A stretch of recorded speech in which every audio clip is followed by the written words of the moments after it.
who is in the line of Gurudev, who is in the line of Vyas, who is coming from Vyas. So this is very important, because this is honoring the principle of Sri Guru Parampara. We hear in the poem that was written by Srila Bhaktivinoda Thakur, he reasons ill who say that Vaishnavas die when living still in sound.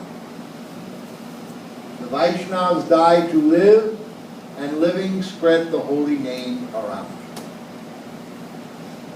So, many times this has been interpreted to mean that when we play the tape recorder or some other machine, then we are hearing the sound of sadhu. But we have to understand what is the meaning in the interpretation of the poem by the author of the poem. The author of the poem is Bhaktivinoda Thakur. That quatrain is only one quatrain in a very long poem about Srila Haridas Thakur. So he has written this poem about Thakur Haridas, who left this world in around 1532 or 1533, a year or two before Mahaprabhu. Mahaprabhu left in 1534. So, were there any recording instruments at that time? Was there any phonograph? Was there any tape recorder? Was there any MP3? So he's saying that Haridas Thakur is living still in sound. What sound is he talking about? He has to be talking about something. He's describing a sound vibration. What is that sound vibration he is describing? What is he trying to explain? He's not explaining about the sound vibration that is coming from any machine.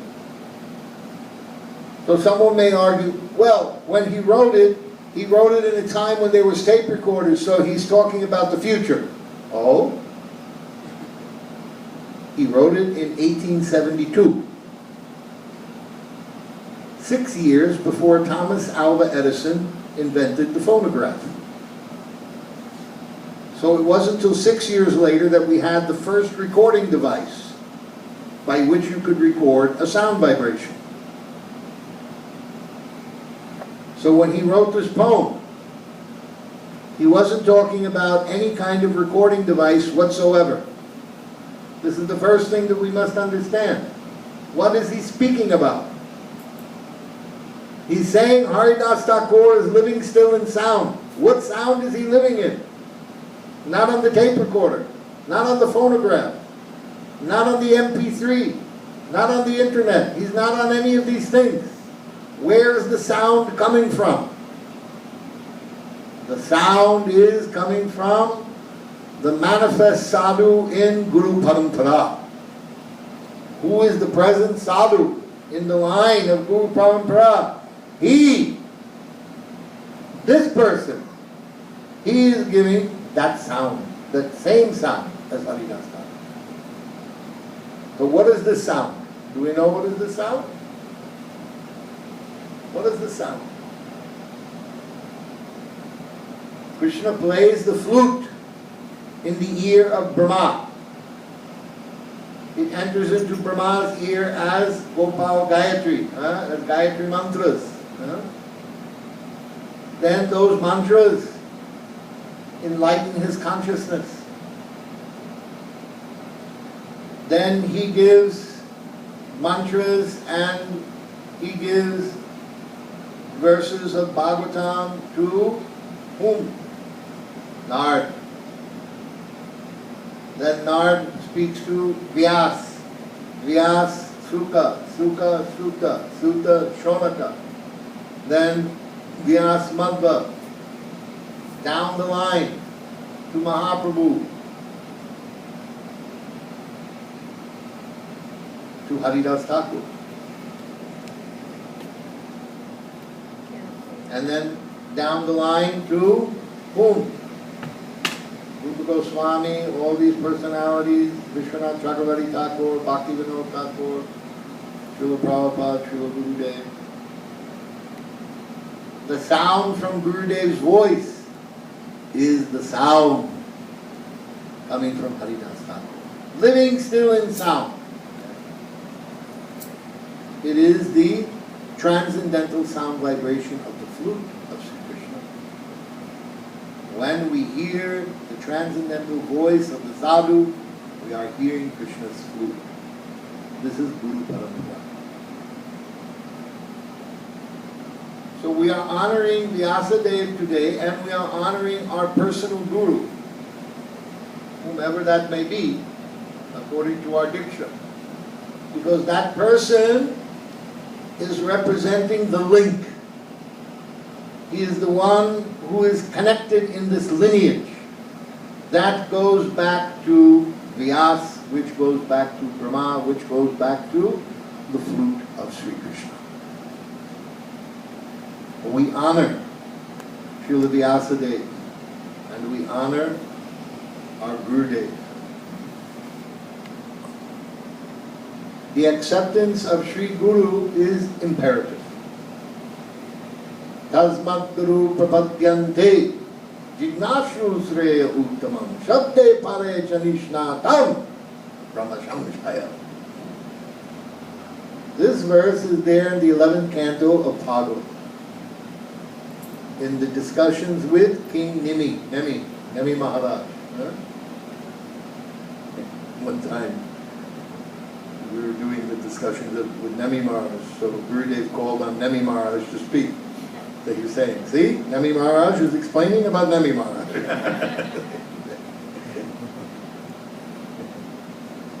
So,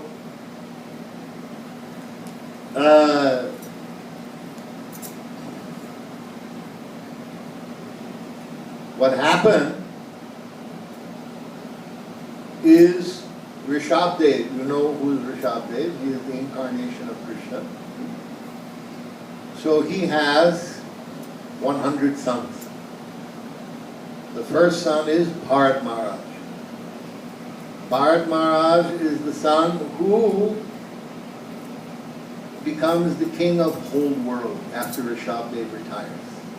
And it is after him that India is named and this planet is named. It is called Bharat Varsha, after Bharat Maharaj. So, after Bharat, the next 9 sons are called the Navyogendras. They didn't become kings or princes. They became yogis. So these Navyogendras, these 9 yogis come to speak with King Nemi to give him enlightenment about Sanatana Dharma. Okay? So they begin by explaining what is Maya. How contaminating is Maya. How difficult it is to live in Maya. How Maya entangles us and traps us and captures us in the ocean of birth and death and samsara. So he's explaining everything about Maya. Very, very deep explanations about Maya. Then, after a long time, 2 chapters of discussing what is Maya and how the jiva becomes entangled in Maya. Then they discuss how to get out of Maya. And this verse is given. Tasmat. Tasmat. What is tasmat? It is imperative. Tasmat. Therefore. Therefore what? Therefore, now that you understand what is Maya, how entangling is the Maya, how difficult is Maya, what is the suffering of birth, death, disease, and old age, how you are going through samsara, reincarnation again and again and again, what are the difficulties of living in this material world. Now that you understand this, difficulty, now that you have come to realize that even though you are king, there is no happiness in this world. There is only suffering. Tasmad, therefore. Tasmad Guru Prapadyante. You surrender Prapadyante at the feet of Gurudev. This is the instruction. Just like in Vedanta Sutra. Vedanta Sutra. Atato Brahma Jignasa. 3 words. Very simple. Atato. What does atato mean? Now. Now? Now what? Now that you have been through 8,400,000 species of life. Now that you have tried to experience pleasure in all of these species. Now that you have finally gone through the process of spiritual evolution from one body to the next, and you have arrived in the human form of life. Now that you have gone through many births and deaths in the human form of life. Now that you have come to the platform where you are finally studying Vedic culture. Now that you are sitting here in front of this book. Now that you are reading about spiritual knowledge. Now, Atato Brahma Jignasa, you should inquire into Brahman. Now. This word is simple, now, but imperative, but very deep meaning. So Tasmad is like this. Tasmad. Therefore, understanding everything that we have explained to you for 2 chapters about the entanglements in Maya, Guru Prapadyante. Please surrender at the feet of Gurudev. Jignashu Sreya Uttamam. And for your ultimate good, for your Uttamam, you should inquire from him, how can I get out of this Maya? How can I get out of Maya? This is the meaning of the beginning of this verse. Tasmat Guru Prapadyante Jignasu Sreya Uttama. For your ultimate good. Because there is no good in this world. Nothing is ultimately good except getting bhakti. Only this is ultimately your good. Nothing else will be for your good. So many times we pray, What is the Vedic system? Vedic system, Dharma, Artha, Kama, Moksha. Dharma, Artha, Kama, Moksha. Dharma means religious practices. So, what do we perform the religious practices for? Artha. Artha means economic development. So first we do the religious practices to Saraswati. Oh Saraswati, please give me knowledge so I can get good education, then I can get good degree, then I can get good job, then I can make good money. Please Saraswati, bless me, bless me. Then once you get your degree, then you're ready to work, then you pray, oh Ganapati, oh Ganesha, please remove the obstacles so that I can get good business, good job, make good money. Then when your business is going, your job is going, oh Lakshmi, please come to me, oh Lakshmi. Pray to Lakshmi. So this is your Dharma. Your Dharma is praying for Artha. Then when you have job and money coming in, then you go to Shiva and Parvati for Kama, sense gratification. Oh Shiva, oh Parvati, give me good wife, give me good husband, so I can have calm, I can have pleasure, I can enjoy this world, please help me. Like this. We are praying. Then when we become tired and frustrated with money and sense gratification, then we pray for moksha. Oh, please give me moksha, give me liberation from this material world. I'm suffering too much. I want moksha. Moksha doesn't mean you want service. Moksha means you want something for you. is jnana. You worship the different devatas, or you may worship Vishnu. Okay, I want to go live on the planet of Vishnu, or I want to have features like Vishnu, or I want to have wealth and opulence like Vishnu, or I want to be a friend of Vishnu. So this moksha, there's no service attitude. There's not even dasya bhav there. You are simply going to Vaikuntha to enjoy. Moksha, give me moksha so I can go there and be free of this pain of material life. But this is not very good idea, concept. So, therefore, the only good thing, the only real thing is bhakti. All this dharma, artha, kama, moksha is no good. It is of no use. This is what Vyasadeva originally gave. Vyasadeva took the Rig Veda and divided it into four. Rig, Sama, Yajur, and Atharva. So he made 4 Vedas. Then he distributed the 4 Vedas to his disciples. Then he made 18 Puranas. 6 Puranas that teach people to go from Tamagun to Rajagun. 6 Puranas that teach you to go from Rajagun to Sattvagun. 6 Puranas that teach you to go from Sattvagun to Transcendence.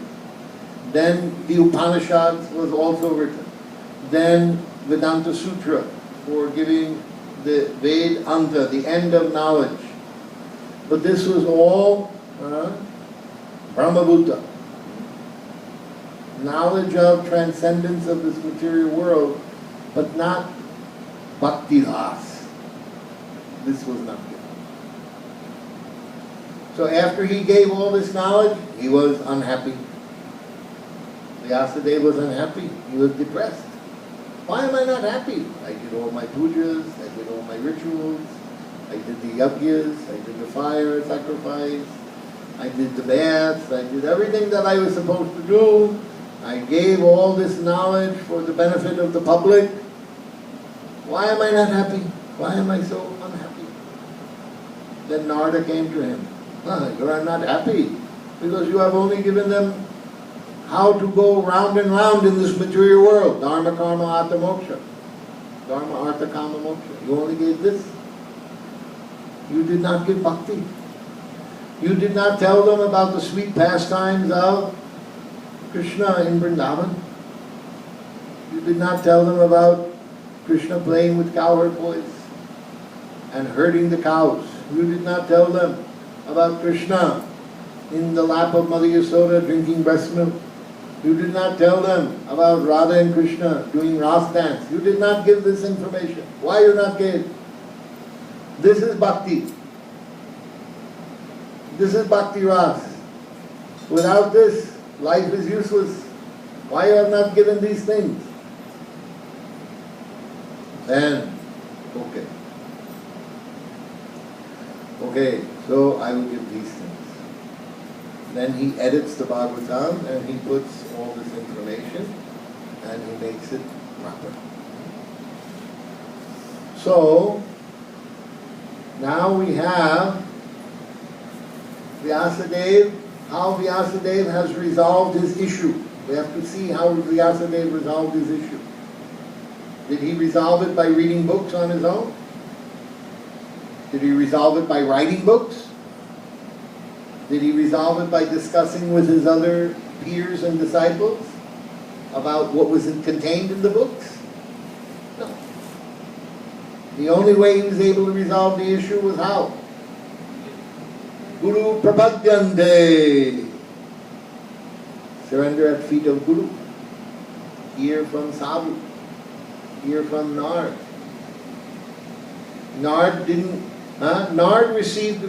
Brahma received 4 verses of Bhagavatam from Krishna. Brahma gave those 4 verses to Narada. Narada didn't even give any verses to Vyasa. He just told him, go in your heart, everything is there. Just by hearing the directions of Nard, Vyasa understood everything. And then he wrote Bhagavatam. So we see that this is the actual position, that real transcendental knowledge. Prabhupada writes in the purport, there was no dearth of transcendental knowledge on the part of Vyasadeva. Means Vyasadeva was a realized transcendental personality, but on the Brahmabhuta platform. When we hear the pastime of Rai Ramananda with Mahaprabhu, and this conception of Brahmabhuta is presented to Mahaprabhu, Mahaprabhu says, no, this is external. External. Having transcendental knowledge beyond the material world is external. It's only when he hears Gyan Shunya Bhakti, this may be Bhakti without any Gyan. Bhakti which is meant really for satisfying Krishna. This may be. Then when he tells him praying, yes, okay. Now speak something more about praying. That I want to. So Vyasadeva was doing something which is considered external in all of his writing of the Vedas, Vedanta Sutra, Puranas, Upanishads, everything. External. Once he heard from Narada, then Bhakti Ras. Then he gave transcendental knowledge about how to do devotion to Krishna. So Bhakti Ras cannot be transmitted except through the sound vibration coming from the lips of the sadhu. Therefore, Tasmat Guru Papadyante Jignashu Shreya Uttamam Shabde. Shabde. We have to hear the Shabda, transcendental sound vibration from the lips of Gurudev. Shabde Pare Chanishnatam. And that sound vibration has to be Pare. It must be realized. Not simply that he is speaking from memory, but he is speaking from realization. Shabde Pare Chanishnata. This is the proper understanding of his Guru.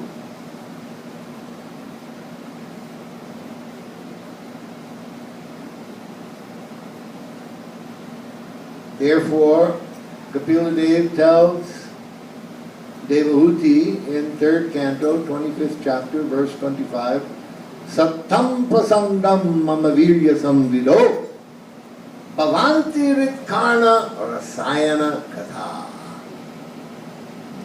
Rasayana. Sattam, what does Sattam mean? Sattam means pure devotee. Prabhupada translates that word for word. Sattam, pure devotee. Who is pure devotee? Sattam prasangam. Who is the pure devotee of Krishna? Yogendra, your mother one. The Yogendra or the other one? Sattam prasangam. You must get favorable sangha, prasanga, with sattam, pure devotee. Bhavanti rit karna. Rit means heart. Karna means ear. Rit karna rasayana katha. You have to hear this katha, which is a rasayana, a rejuvenative, through the ear, and it goes to your heart.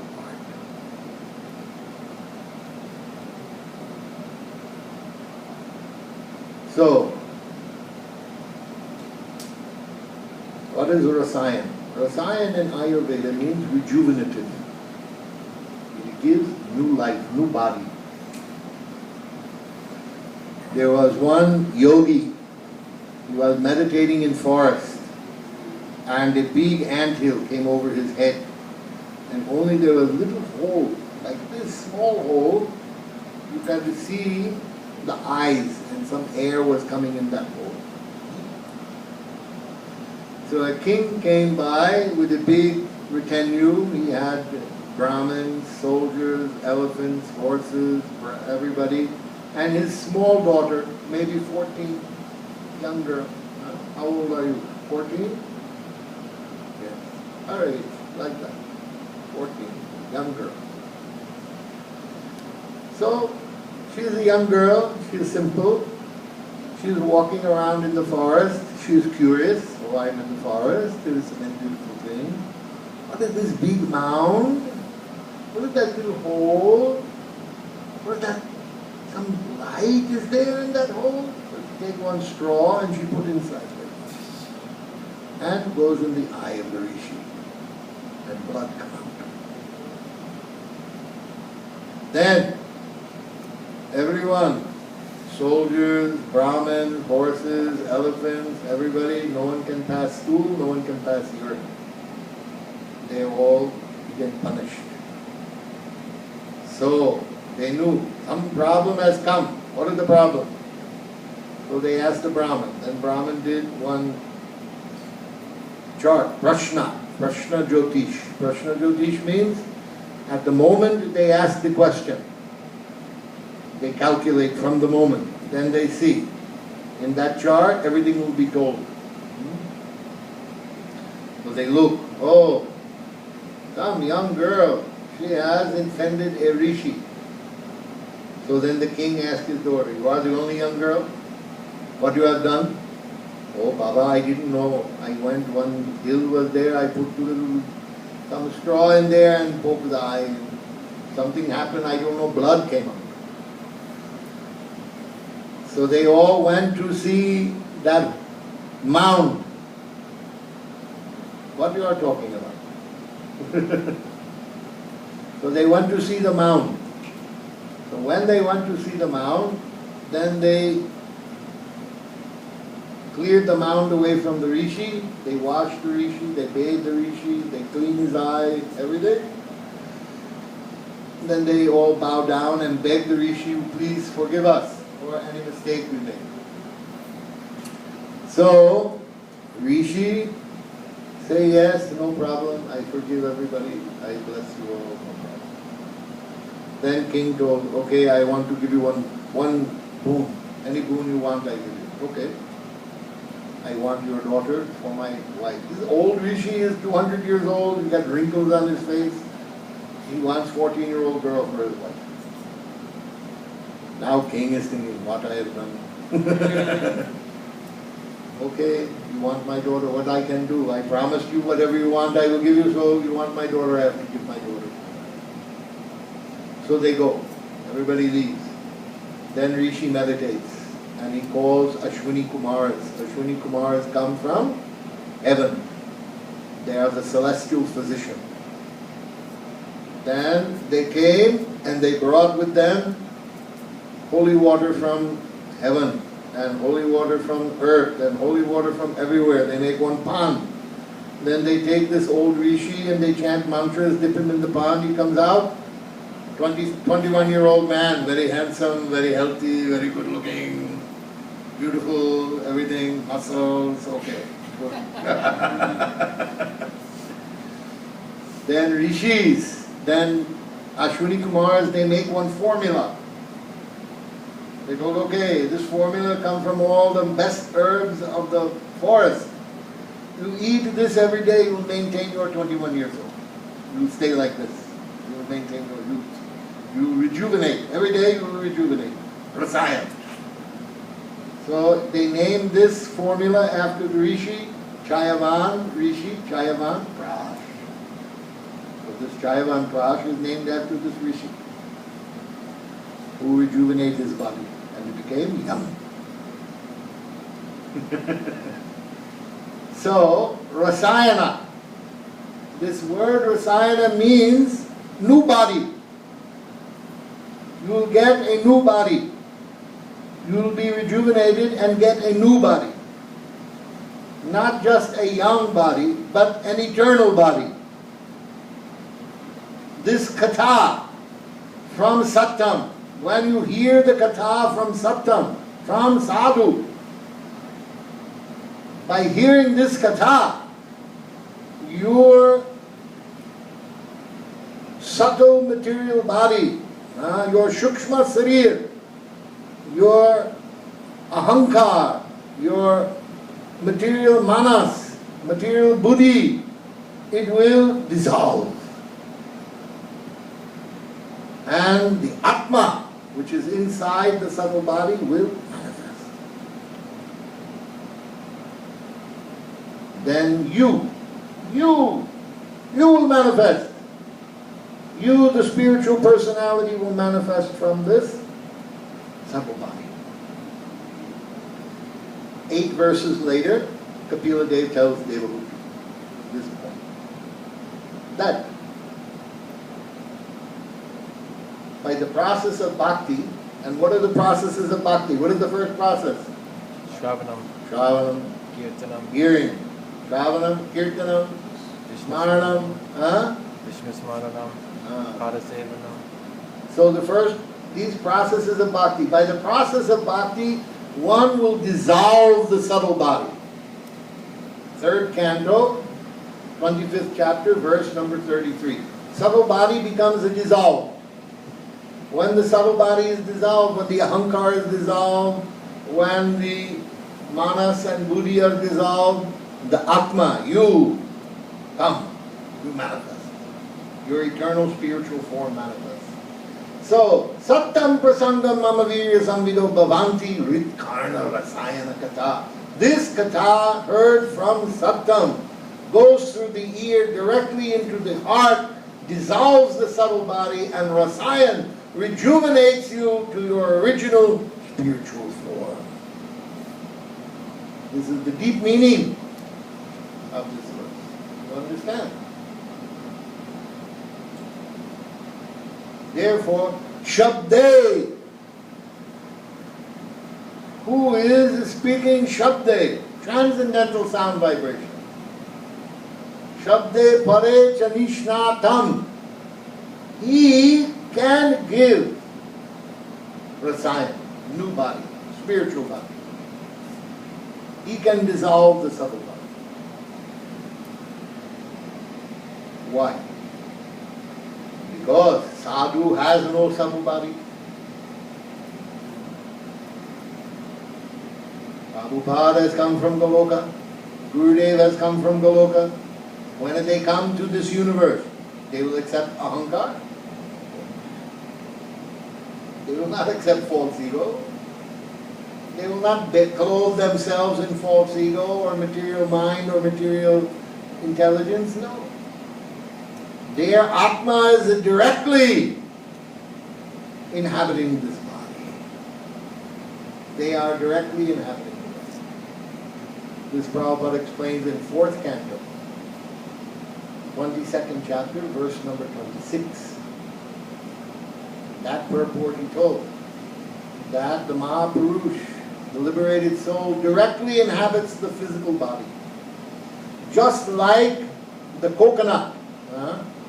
You know that if you take a coconut down from the tree and you let it sit for a long time, then inside the nut will dry up and detach itself from the husk. And you can shake the husk and you can hear the nut rolling inside. Is the nut inside? Sure. Is it connected? No. So such sadhus like Prabhupada, Gurudev, etc., when they come to this world, they are inside the body, but they are not connected to the body. They are using it as a vehicle.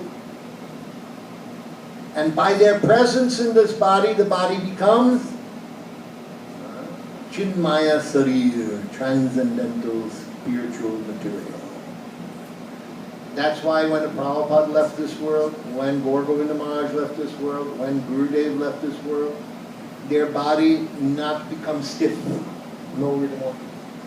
Their body not get any gangrene or any bad odor or anything. In fact, it smells very fragrant, very nice. Their body never get the blood, never drains from the veins and cause black and blue and mottling. No. Blood stays in the veins. How this happened? Because Chinmaya Sarir, spiritualized body. This is not material body. Body becomes spiritualized. You understand? Because their Atma is directly inside. Therefore, nothing can affect them like affect us. When we have to get operation, they give anesthesia. The anesthesia frees the nervous system, frees the brain, so now mind cannot act. The subtle mind inside cannot act. It cannot function through this body. Why? Because it is connected. It is hooked in through the chakras. The subtle body, the Shukshma Sarir, is connected to the Sthula Sarir through the chakras. And now it cannot express itself because the materials are frozen. So we remain unconscious and they perform operation. But when Gurudev had open heart surgery, he chanted Hare Krishna consciously through the whole operation. Even though he was under anesthesia. When Bhagavat Maharaj had operation under anesthesia, he recited 10 canto of Bhagavad. The doctor came out, he said, I could not believe he was reciting about gopis and Yasoda and everything. He was reciting Bhagavatam. So this is Pare. Realize so. His Shabda, Shabde Pare, his Shabda will be powerful. It will affect your heart. It will go through your ear and touch your spiritual heart directly. Because it is coming from his spiritual form. Not a subtle vibration from his subtle body, which I will explain when we talk about Jiva Tattva tomorrow. Then I will explain the details of this. And it will become more clear to you. But he is giving direct injection. What is he giving? What he is giving goes beyond Vigyan. Beyond the knowledge of the difference between matter and spirit and controller of both. It is Bhakti Ras. The moods of the inhabitants of Braj are directly being injected into the heart, the spiritual heart of your spiritual form, of you, who you are. Therefore, your consciousness is awakening. Your spiritual form is developing and growing, and gradually your subtle body is dissolving, and eventually your spiritual form will manifest. Therefore, Bhaktivinoda Thakur says, even if one does not have Swarup Gyan means knowledge of your spiritual form. If you do not have Swarup Gyan, then what must you do? Even you are duly initiated by a Sadguru who is in the Parampara, a bona fide Acharya. If he has not given the Swarup Gyan to you, you must go to hear from Shiksha Guru so that you will get your Swarup Gyan. Therefore, Chaitanya Charitamrita is said, Shiksha and Diksha Guru are equal manifestations of Godhead. They are non-different from the Supreme Personality of God. Acharya mam vijanayam. The Acharya is me, Krishna says. There is no difference between Acharya and me. The Acharya is me, I am the Acharya. Sadavam Hridayam Mayam. The sadhus are my heart. I am in the heart of the sadhu, and the sadhu is my heart. We are inextricable.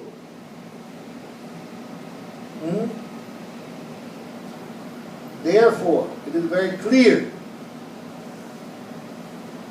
very, very clear, what is the actual position. Acharya mam vijanayam navamanyeta karichit namarta bhuta suyave. You should never think that the sadhu, the guru, the transcendental personality who is giving Shabda Brahman. This person could in some way be like ordinary human being. Never. If you think like this, Archa Vishnav Shila Dirgarushu Naramate Vaishnave Jati Buddhi. If you think that the Thakurji is a stone, if you think that the Guru is an ordinary human being, Nara, or if you think that the Vaishnava has that he is an Indian Vaishnava, American Vaishnava, or Jati Gosai, or something like this, then Yasya Narakisa, brain is in hell. Your brain is in hell, you will go to hell, and you will live in hell. Therefore, it is very clear what is being stated. Acharyamam Vijaniyam. Sadhu, Guru, in line of Parampara, Guru Dev is Krishna. Acharyamam Vijaniyam, Navamanyeta Karichit, Namarta Buddha Suive, Sarva Deva Maya Guru. He is the sum total of all Devas. No matter which Deva, Ganesh, Lakshmi, Shiva, Brahma, Vishnu, all the Devas combined together, Guru. He is Guru Brahma, Guru Vishnu, Guru Deva, Maheshwara, Guru Sakshat Param Brahma. He is Param Brahma, he is Param Brahma, Param Dhamma, Povitram, Paramam Bhavam.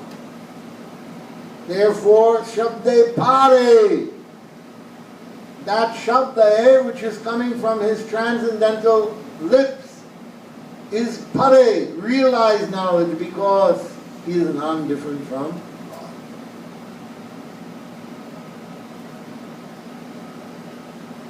This is the teachings of Shastra. So on Guru Purnima, we worship this Sadhu, this Guru, who has these qualifications. Who can rasayana, rejuvenate our spiritual form and manifest it. Do you follow? Do you understand? Now we will worship that Sadguru. Now we will do the mantras. We will offer Pushpanjali. And then we will chant the Shri Guru Charana Padma and offer the arti. Okay? You are prepared now? You have understood about Guru Tattva now? Huh? From yesterday and today I told about Guru Tattva. Is it clear who's Guru? Yes? Any confusion?